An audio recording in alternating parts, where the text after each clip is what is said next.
Hello, everyone. So, we spent the weekend in Yellowstone, and I wanted to give you a little bit of a perspective on how that was for us and for Micah.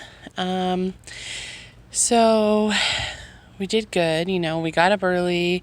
Everything was fine because he was, the kids were excited. He was excited. We spent, several hours in the car, and he started to get little agitated, a little moody, because it took forever to get to where we could walk.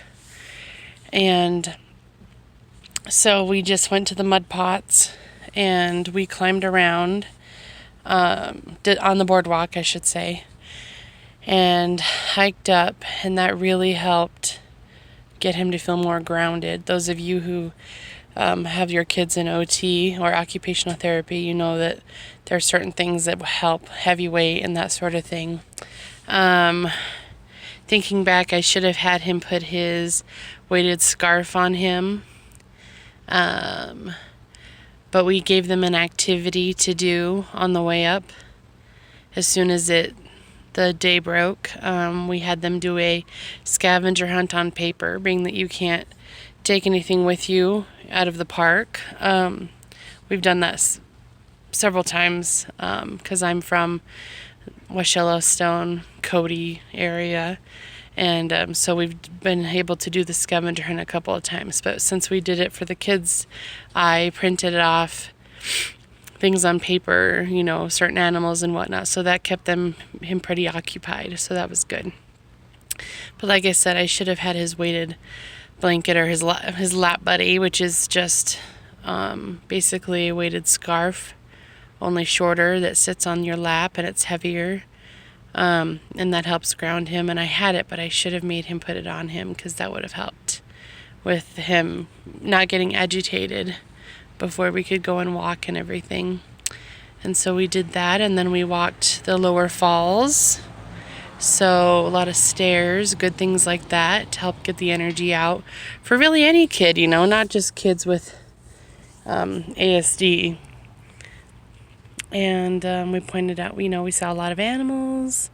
A lot of buffalo, a lot of birds. No bears, no wolves, no elk.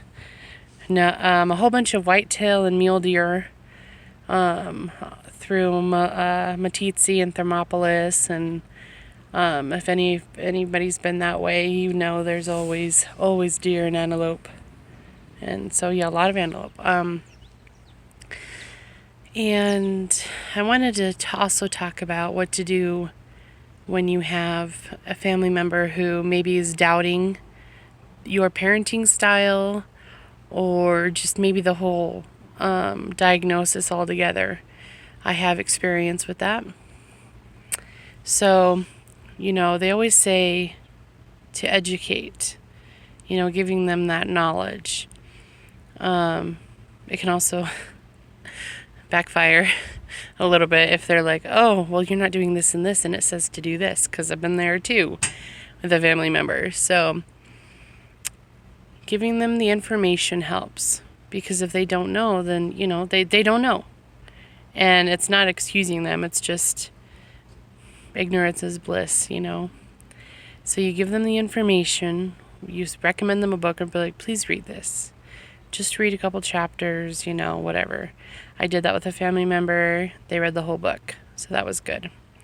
And I think it's really made a difference. There are times when they kind of forget, if they're being human, like if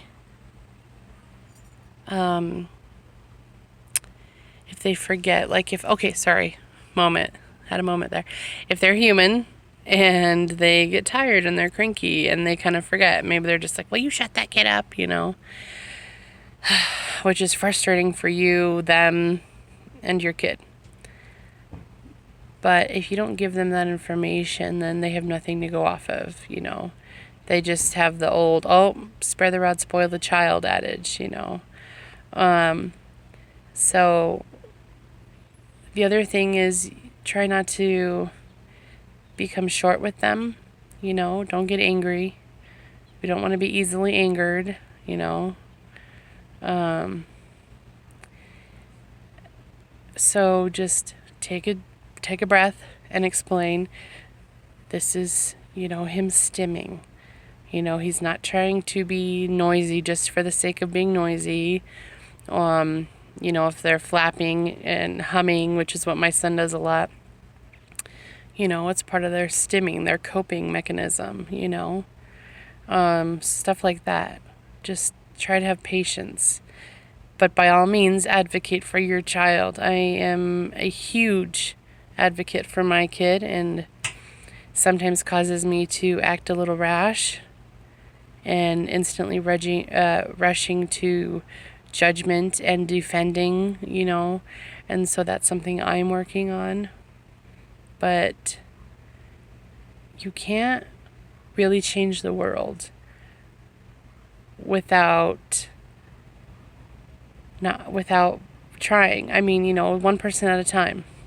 How do you eat an elephant? One bite at a time.